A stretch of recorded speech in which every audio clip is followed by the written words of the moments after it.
We call on all Zimbabweans who are here in South Africa to go back home and vote. If it means coming back, they can come back. They are more than welcomed. But they must do the right thing and go and vote. No one is going to fight for these Zimbabweans who are loitering the streets here.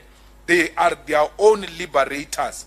For once, they must take responsibility and get into buses and go home and vote. Zimbabweans are called upon to go home and vote and stop blaming other people for their own misfortunes, which they've got solutions to. And that solution is August 23, 2023, where they will vote for a government of their choice, which will restore peace and prosperity in that beautiful country. If they need help to go back home to go and vote, they must approach the EFF offices. We'll be more than happy to rent buses for them. Mashiane, politically incorrect. Zimbabweans marching in South Africa. First thing first, and very easy. I do not support them marching in South Africa. I do not support them marching for a government that they gave powers to. So those are the first two things. But let me tell you where I agree with them. I have in the past also agreed with them that they are marching.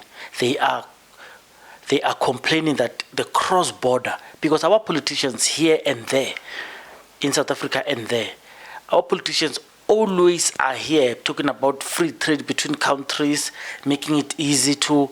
I've said in the past, what bothers me is the price of passports.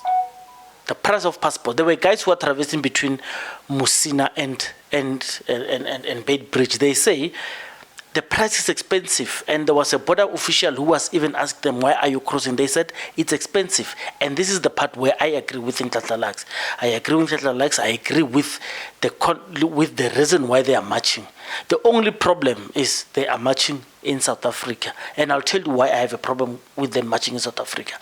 I generally have a problem with that because they can't march in their own home, because it's dangerous in their own home. They are marching in South Africa. What that creates, it creates tensions between South Africans and them. And that's the only reason. But fundamentally, I agree with them for marching and for doing everything. Because let me tell you, for the same example that I say on the other matter, but let me not dwell too much into that. I just want you to listen to what Nhlanhla is saying, so you understand where I come from, because I see vision in what he's saying, and Zimbabweans know I've always understood their politics in a sympathetic way. But on this one, like many others, it's a half-half for me. It's a half-half for me.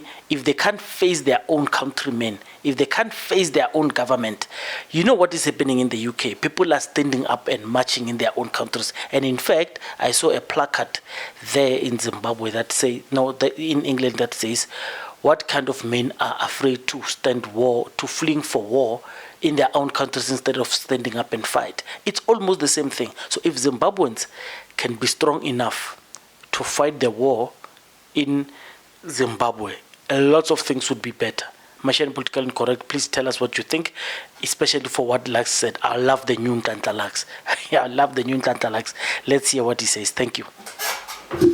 Today is the 6th of August, 2024, and WhatsApp groups in many townships, communities across South Africa are going wild. And the agenda is Zimbabweans marching in Pretoria today.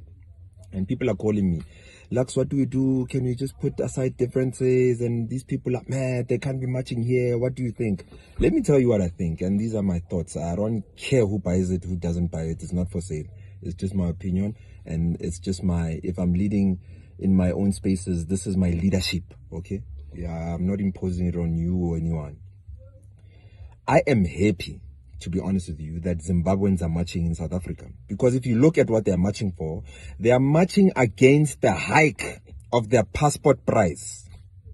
So they are saying passport can't be this expensive, meaning a document that makes them legal, and that aids and supports our agenda as South Africans that's been saying for many years, no man, let's all be documented and legal. The process of documentation is now expensive and they are taking the price higher. We all know it's easy to cross the river into South Africa or from South Africa to Zimbabwe. But those that still respect the law are saying that can it be affordable for us to have these passports so that we can use the passports, so that we can be documented, so that we can be in line with the laws of the country, both South Africa and Zimbabwe. And when they are striking and protesting for such to be affordable, because we live and share the same economy, local economy, township economy, and sometimes provincially and nationally, we are in the same country called South Africa. We experience the same economic hardships. So when they say that it's expensive, we need to be supporting them because they are now speaking the language of documentation. So people don't know the difference. I was speaking to a leader in Tshwane, Tshepo Mahlangu. We're saying people don't understand the difference between being radical and being an anarchist. Guys, don't do politics of anarchy and think that you can seek relevance through anarchy. You can be radical, that's okay, but let your radical politics or leadership be guided by some form of intelligence. Let it be guided by some form of wisdom, so that when you lead people, they can be led by intelligence and wisdom, etc.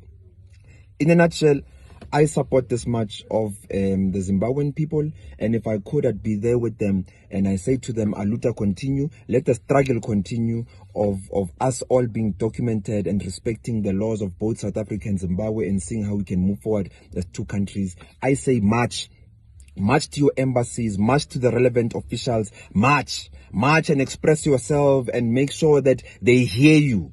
And if you need South Africans to support you, I'm the first, my hand is up. I am saying march and make sure that the future of both these countries is more stable, because we are now working together. There's no divisions. I'm saying Nhlanhla LUX, march. I support you, and those with enough sense will support you. March for those documents that make you legal travelers and make you responsible Africans. If they're put out of reach economically, financially, it puts us in a position where we must fight each other and cross rivers. And march will support you. When the going gets tough, I'm in Soweto, to come and find me. Just reach out, I'll come and support the marches. Morning.